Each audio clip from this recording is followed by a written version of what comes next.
ایک جملے میں اگر آپ سننا چاہیں قرآن مقدس کی ایک آیت کی ترجمے کی بجائے ترجمانی کرنے کے لیے اللہ فرماتا ہے الذی خلق الموت والحیات لیبلوکم ایکم احسن عملا، کہ ہم نے زندگی اور موت کو اس لیے پیدا کیا تاکہ تمہیں آزمائیں، تمہارا امتحان لے کہ کون تھوڑی سی زندگی کو پا کر اچھا عمل کرتا ہے۔ اگر اس کی ترجمانی کی جائے تو یہ ہے ہم اس دنیا میں اس لیے آئے ہیں تاکہ اس دنیا کی تیاری ہونے والی دنیا میں اس لیے آئے ہیں کہ نہ ختم ہونے والی دنیا کی تیاری کریں، مصیبتوں کی دنیا میں اس لیے آئے ہیں تاکہ راحتوں کی دنیا کی تیاری کریں، تکلیفوں کی دنیا میں اس لیے آئے ہیں تاکہ خوشیوں کی دنیا کی تیاری کریں۔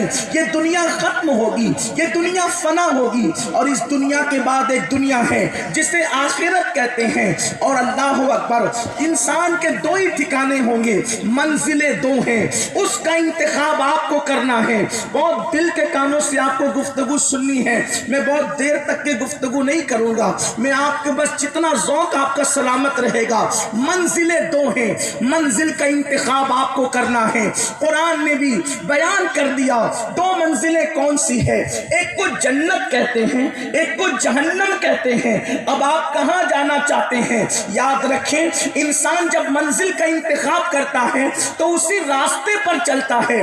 ایسا کبھی نہیں ہوگا کہ بریلی کے راستے پر جانے والا لکھنؤ پہنچ جائے یا لکھنؤ کے راستے پر جانے والا بریلی پہنچ جائے، اس لیے کہ دونوں کی سمتیں مخالف ہیں، دونوں کی سمتیں الگ الگ ہیں۔ اگر تعین آپ کا بریلی شہر ہے تو آپ کو اسی راستے پر جانا ہوگا، اور اگر آپ غلط راستے پر جائیں گے تو کہنے والے نے کہا ہے غلط روی سے منازل کے بوجھ پڑتے ہیں، غلط روی سے منازل کے بوجھ پڑتے ہیں۔ مسافروں روش کارواں بدل ڈالو، اگر آپ غلط راستہ جائیں گے تو اپنی منزل سے دور ہوتے چلے جائیں گے۔ منزلیں دو ہیں، یا تو آپ کو جنت میں جانا ہے یا تو آپ کو جہنم میں جانا ہے۔ آپ نے کس راستے کا انتخاب کیا ہے؟ قرآن کہتا ہے ان الابرار لفی نعیم وان الفجار لفی جحیم، ہم نے نیکوں کے لیے جنت بنائی ہے، پاپیوں کے لیے، فساق و فجار کے لیے جہنم کو تیار کیا ہے۔ آپ کس کا انتخاب کر رہے ہیں؟ میرے پیارے آقا صلی اللہ علیہ وآلہ وسلم کے پیارے دیوانوں، جنت میں جانا ہے یا جہنم میں؟ آپ کو راستے کا انتخاب کرنا پڑے گا۔ منزل کا انتخاب کر لیا ہے تو صحیح راستے کو چننا پڑے گا۔ یہ کیسے ہو سکتا ہے؟ آپ اپنی رات کی تاریکیوں کو پاپ اور گناہوں کے اندر گزاریں اور پھر آپ جنت کی راہ کے مسافر بن جائیں۔ یہ خام خیالی ہے۔ جیسے لکھنؤ کے راستے پہ جانے والا کبھی بریلی پہنچ ہی نہیں سکتا، ویسے گناہوں کے راستے پہ چلنے والا کبھی جنت کی راہ کا مسافر نہیں بن سکتا۔ پھر سنو، جنت تو بات کی بات ہے، جنت سے پہلے ایک مقام ہے، جنت سے پہلے ایک جگہ ہے جہاں سب کا حساب ہونا ہے، جہاں سب سے سوالات ہونے ہیں، جہاں سب کو اپنی زندگی کے بارے میں، اپنے شب و روز کے بارے میں اللہ کو حساب دینا ہے۔ اللہ اکبر، اسے میدان محشر کہتے ہیں۔ اللہ، میدان محشر کیا ہے؟ اللہ اکبر، وہ میدان محشر جس کے بارے میں قرآن کہتا ہے۔ قرآن کیا کہتا ہے میدان محشر کے بارے میں؟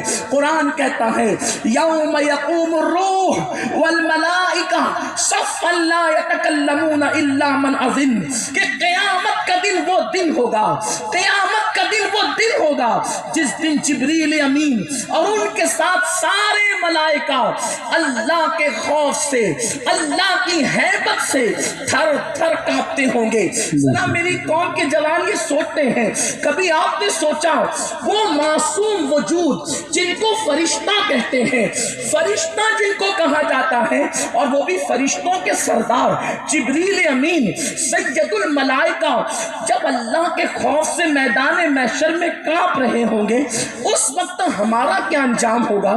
اس وقت ہمارا کیا حال ہوگا؟ ہم نے دنیا کی رنگ ریلیوں میں میدان محشر کو بھلایا، ہم نے دنیا کے کھیل کود میں میدان محشر کو بھلایا۔ اپنے ایمان والے دلوں پہ ہاتھ رکھ کر کے سوچو، کیا کبھی تمہیں میدان محشر کا خیال آیا کہ اللہ کو جواب کیا دیں گے؟ رب کی بارگاہ میں کھڑے کیسے رہیں گے؟ اللہ کی بارگاہ میں کیا جواب دیں گے؟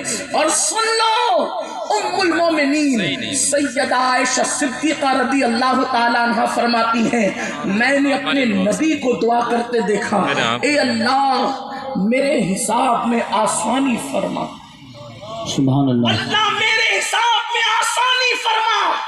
جبکہ یہ علماء موجود ہیں، قیامت کا دن سب کے لیے امتحان کا دن ہوگا، لیکن وہ دن مصطفیٰ جان رحمت کی شان کے ظہور کا دن ہوگا، ان کی عظمت کے ظہور کا دن ہوگا، ان کی بزرگی کے ظہور کا دن ہوگا۔ پوری کائنات کے اولین اور آخرین کو محبوب کبریا کی عظمت اور بزرگی بتائی جائے گی۔ اسی لیے تو استاد زمن کہتے ہیں فقط اتنا سبب ہے انعقاد بزم محشر کا کہ ان کی شان محبوب۔ نعرہ تکبیر، نعرہ رسالت، نعرہ غوثیت، مسلک اعلیٰ حضرت، فیضان اعلیٰ حضرت حضرت علامہ سید امین القادری صاحب قبلہ، اصلاح معاشرہ کانفرنس۔ سبحان اللہ۔ جس دن ان کی شان محبوبی دکھائی جائے گی، ان کے سر پہ شفاعت کا تاج ہوگا، ان کو مقام محمود عطا کیا جائے گا، اولین اور آخرین ان کے پرچم کے نیچے ہوں گے، ان کے جھنڈے کے نیچے ہوں گے۔ وہ رسول دعا کر رہے ہیں اے اللہ میرا حساب آسان فرما۔ حالانکہ وہ لوگوں کا حساب آسان کریں گے، لیکن تعلیم امت کے لیے، امت کی تعلیم کے لیے مصطفیٰ کریم رؤوف الرحیم صلی اللہ علیہ وسلم دعا کرتے ہیں اے اللہ میرا حساب آسان فرمانا۔ ام المومنین نے پوچھا یا رسول اللہ آپ بھی ایسی دعا کرتے ہیں؟ اللہ میرا حساب آسان فرما۔ سوچو جس کا رخ انور دکھایا جائے تو انسان مقام صحابیت پر فائز ہو جائے، ایمان کی حالت میں جس کو لوگ دیکھ لیں تو ان کے وجود پر جہنم کی آگ حرام ہو جائے۔ وہ رسول تعلیم امت کے لیے دعا کر رہے ہیں اللہ میرا حساب آسان فرما۔ ام المومنین نے پوچھا حضور آپ بھی دعا یوں فرماتے ہیں؟ آقا نے فرمایا عائشہ اللہ جس سے حساب لے لے وہ پھنس جائے گا، بے شک، اللہ جس سے پوچھ لے وہ پھنس جائے گا۔ سید المعصومین کہہ رہے ہیں کہ اللہ جس سے کچھ پوچھ لے وہ پھنسے گا اور اس میں جواب دینے کی طاقت نہیں ہوگی۔ اب میں آپ سے پوچھنا چاہتا ہوں جو قوم مسجدوں کو ویران کر دے، جو قوم رات کی تاریکیوں میں گناہوں کے اڈوں کو آباد کرے، جو قوم جھوٹ بول کر جھوٹی قسمیں کھا کر اپنا کاروبار چلائے، جو قوم عورتوں پہ پاپ کی نظر ڈالے، جس قوم کے جوانوں کا یہ فکر بن جائے کہ جوانی تو آوارگی کے لیے ہے، جوانی تو عیش کے لیے ہے، جوانی تو جرائم کے لیے ہے، جوانی تو گناہوں کے لیے ہے۔ آپ سے میں پوچھنا چاہتا ہوں کبھی ہم نے سوچا اللہ کی بارگاہ میں ہم جواب کیا دیں گے، رب کی بارگاہ میں کھڑے کیسے رہیں گے؟ اللہ ہم سے پوچھے گا ہماری راتوں کے متعلق، اللہ ہم سے پوچھے گا ہمارے دنوں کے متعلق۔ میری قوم کے جوانوں آخر یہ بھولا پن ہے یا بھولے ہوئے ہیں؟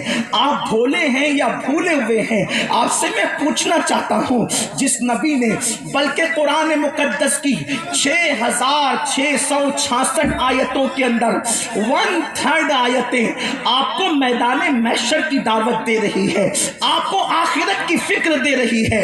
اللہ اکبر، اللہ اکبر۔ 1/3 قرآن کی آیتیں ہمیں میدان محشر کی طرف اس کا نقشہ دکھا رہی ہے۔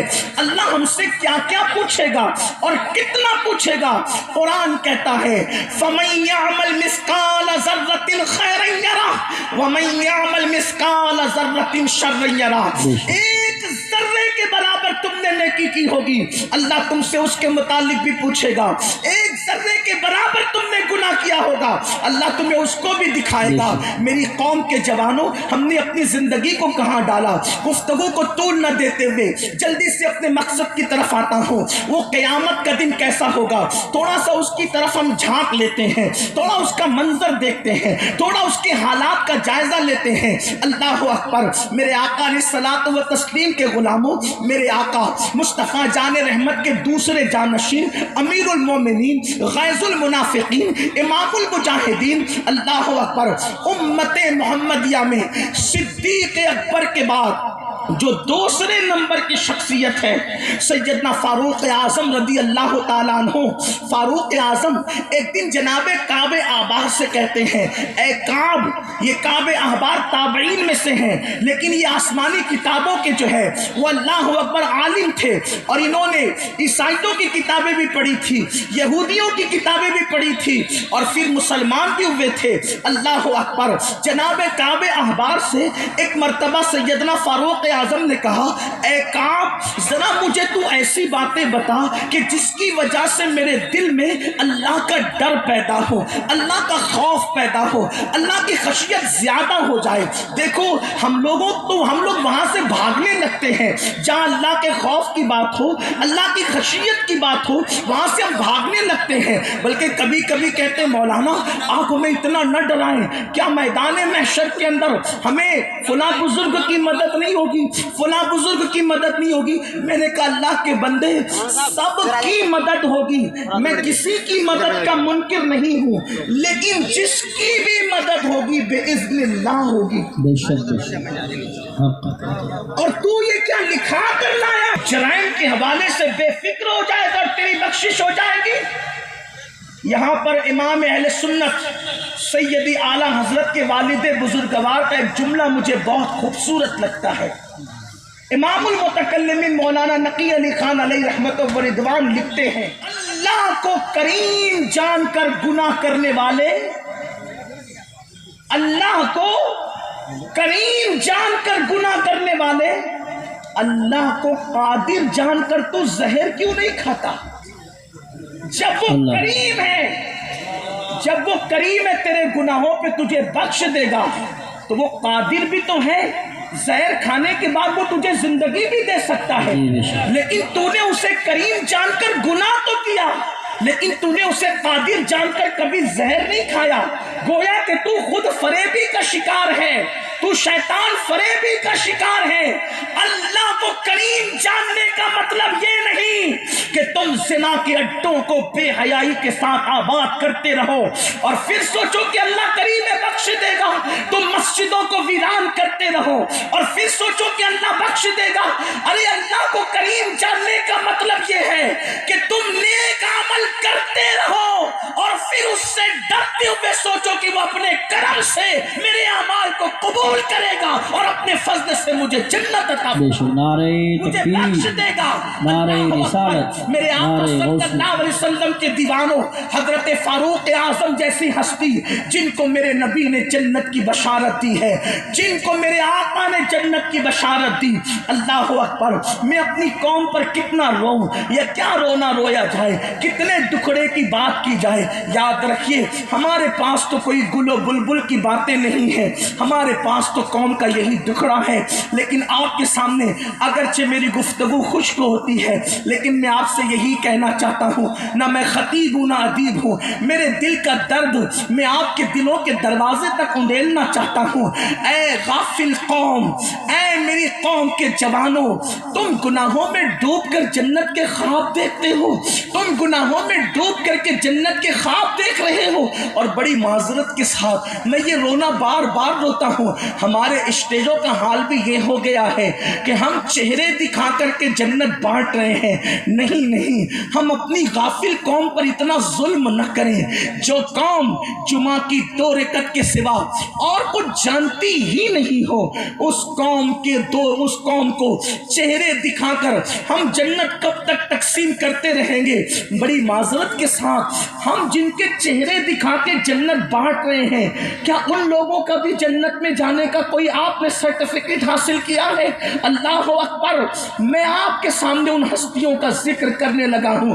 میری بات بری لگے تو میرے علماء مجھے معاف کریں، اور اگر معاف نہیں کر سکتے تو وہ میری اصلاح کریں، لیکن آپ سے پوچھنا چاہتا ہوں، سوچو جس کو جنت کی بشارت مصطفیٰ جان رحمت نے دی، جس کا ذکر توریت میں، جس کا ذکر انجیل میں، جس کا ذکر قرآن میں، جس کے بارے میں آقا فرماتے ہیں عمر کو دیکھ کر شیطان اپنا رستہ بدل دیتا ہے۔ آقا فرماتے ہیں عمر کے ذکر سے اپنی محفلوں کو زینت دیا کرو۔ عمر وہ ہیں، وہ عمر میرے امام کہتے ہیں، وہ عمر جس کی عادا پہ شیدا سقر، اس خدا دوست حضرت پہ لاکھوں سلام۔ وہ عمر ابن خطاب۔ کون عمر ابن خطاب؟ سب سنابل میں میر عبد الواحد بن گرامی علیہ رحمہ لکھتے ہیں، جس کا مفہوم یہ ہے، ایک دن رسول اللہ کی بارگاہ میں جبریل امین حاضر ہے۔ حضرت جبریل حاضر ہے، سید الملائکہ، اور فاروق اعظم کی حاضری ہو رہی ہے۔ سامنے سے فاروق اعظم آتے ہیں تو جبریل مسکرا کے کہتے ہیں یا رسول اللہ عمر آ رہے ہیں، عمر، حضور عمر آ رہے ہیں۔ آقا فرماتے ہیں جبریل کیا آسمان والے بھی میرے عمر کو جانتے ہیں؟ اللہ اللہ سبحان کیا اللہ۔ آسمان والے بھی میرے عمر کو جانتے ہیں؟ عرض کی یا رسول اللہ زمین والوں سے زیادہ آسمان والے عمر ابن خطاب کو جانتے ہیں۔ سبحان اللہ ماشاء اللہ۔ اسی لیے زمین پہ راضی ہو گئے مگر الحمدللہ آسمانوں پہ راضی موجود۔ کیا بات ہے، واہ واہ واہ واہ، سبحان اللہ۔ عمر کو جانتے ہیں یا رسول اللہ، جنتی جنتی جنتی جنتی، نعرہ تکبیر۔ اعظم رضی اللہ تعالیٰ کے بارے میں جبریل کہتے ہیں آقا آسمان والے زمین والوں سے زیادہ عمر کو جانتے ہیں۔ بے شک۔ تو پھر میرے آقا کیا فرماتے ہیں؟ اے جبریل ذرا میرے عمر کی فضیلت بیان کرو، میرے عمر کی فضیلت بیان کرو۔ اللہ چاہتا ہے نبی کے فضائل پڑھے جائیں، سبحان اللہ، اور نبی چاہتے ہیں کہ ان کے صحابہ کے فضائل پڑھیں۔ سبحان اللہ۔ سرکار فرماتے جبریل میرے عمر کی فضیلت بیان کرو۔ جب آسمان والے جانتے تو بیان کریں کہ عمر کی فضیلت کیا ہے۔ تو جبریل نے ایک جملے میں کیا فضیلت بیان کی، یہ حق جناب جبریل کو حاصل ہے۔ جبریل امین کہتے یا رسول اللہ اگر میں نوح علیہ السلام کی عمر کے برابر عمر لے کر کے آؤں، یعنی 1000 سال کی عمر لاؤں اور عمر کی فضیلت بیان کروں تو 1000 سال کی عمر ختم ہو جائے گی، عمر کی فضیلت کبھی ختم نہیں ہو سکتی۔ نعرہ تکبیر، نعرہ رسالت، نعرہ غوثیت، مسلک اعلیٰ حضرت فیضان غوث اعظم۔ اب پہچانا فاروق اعظم کون ہے، عمر ابن خطاب کون ہے، اور وہ فاروق اعظم حضرت سیدنا کعب سے کہتے ہیں اے کعب میرے سامنے ایسی باتیں بیان کر جس سے میرے خوف خدا میں اور اضافہ ہو، اللہ، میرے دل میں جو خشیت ہے وہ اور بڑھے، یعنی اللہ کا خوف اور بڑھانا چاہتے ہیں۔ اور پہلے سے کتنا پہلے سے خشیت کتنی تھی؟ فاروق اعظم اللہ کے خوف سے اتنا روتے تھے کہ آپ کے گالوں پر رونے کی وجہ سے آنسوؤں کے نشان پڑ گئے تھے، آنسوؤں کے نشان پڑ گئے تھے۔ آپ غور تو کریں نا، آپ اندازہ تو کریں نا، کیا ہمارے پیروں سے بڑھ کر کے فاروق اعظم کا پیر نہ تھا؟ اللہ اللہ،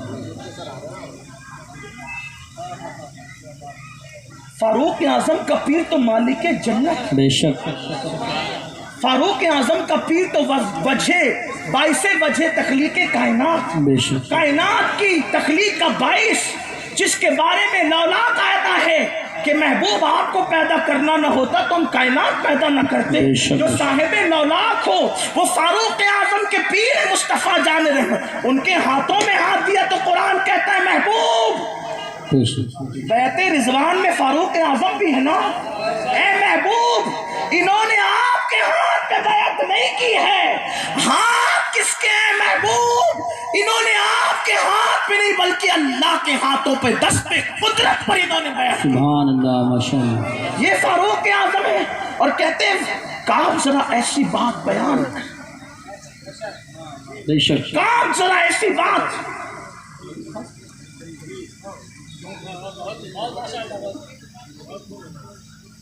ایسی بات بیان کر جس سے میرے خوف میں خشیت۔ اللہ اللہ، تو کعب نے اب بیان کیا امیر المومنین میں نے آسمانی کتابوں میں پڑھا کہ جب قیامت کا دن ہوگا میدان محشر، جو قیامت کا دن ہوگا اس دن انبیاء کی شان اللہ کے خوف کی وجہ سے کیا ہوگی، میں وہ آپ سے عرض کرتا ہوں۔